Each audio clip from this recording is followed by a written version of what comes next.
This is going to be a quick little tutorial of how to take your own family photos as a family photographer. So if you have kind of been wanting to try this, but you've been putting it off because it feels really daunting, I understand that. I was there as well, but it is actually so much easier than I thought it was going to be, and I'd love to show you guys how to do this as well. So before we get started, go ahead and download my free family posing guide down below. Whether you are a family photographer or you're just looking to photograph your own family, I find that posing is the hardest part when it comes to trying to take tripod photos of your own family. Like when you are in the photo and you cannot see what is going on necessarily, like you can't see yourself and pose yourself, posing is definitely the hardest piece to this. And so I just find that coming prepared with the poses that I want to do ahead of time with my own family is especially important.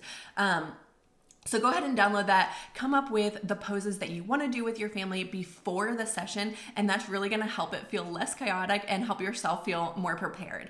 Okay, so I'm going to put up some photos here that I took of my own family with a tripod. And also, before we had kids, I used to take our own couples photos with a tripod. I'll put some of those here too. I used to take our own couples photos with a tripod all the time, and that felt so easy and not daunting because it was just the two of us, right?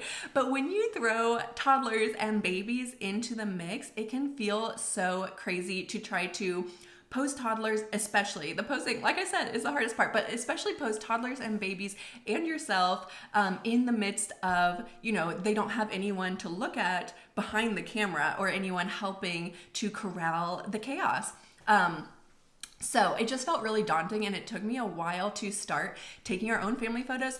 And I do want to preface this with, obviously, as a family photographer, I am a huge believer in paying a good family photographer to take our family photos, and I do. I hire family photographers multiple times a year, but I also really value photos. I've got a 2-year-old and a 9-month-old, and they change so quickly at this age, and I want to have professional photos more than 2 or 3 times a year, and so I just love to get out my camera and take some professional photos of us in between the times that I hire people.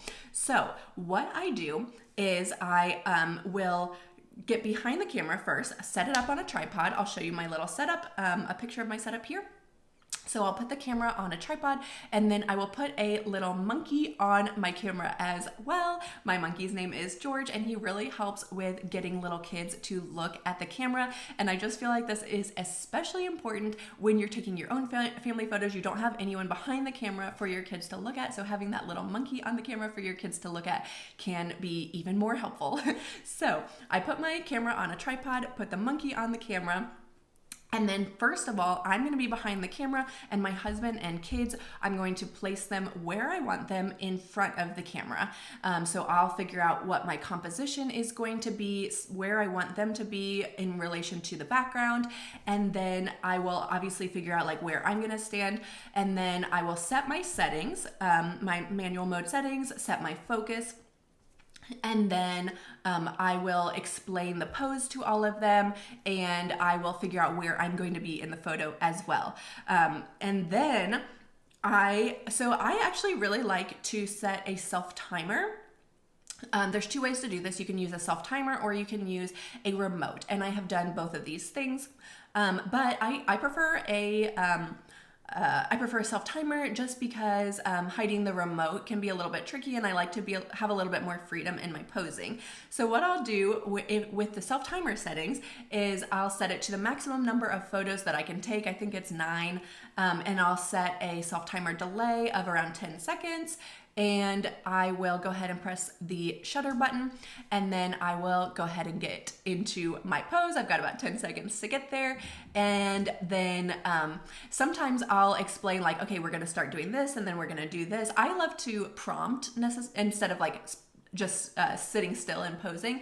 And so I usually tell my family, like, we're gonna start doing this, and then we're gonna move into this, or I give us some actions to do. So we're doing those actions, and the camera is taking 9 photos while we're doing it.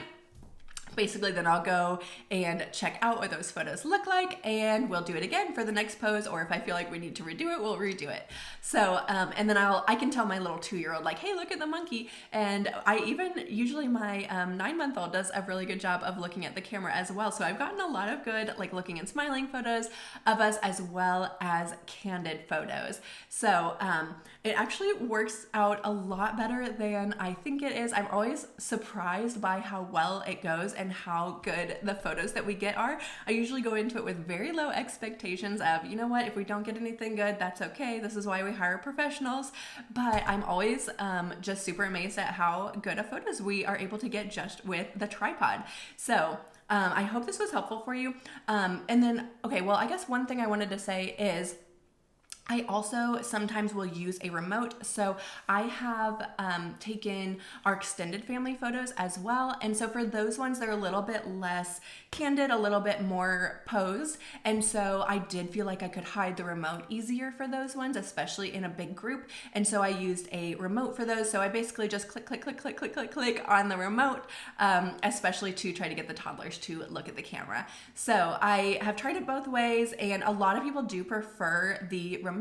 So I would go ahead and try if I were you, I'd go ahead and try it both ways and see what you prefer. And I'll go ahead and link that remote that I use down below for you guys, so you can try both ways and see what you think is easier for you.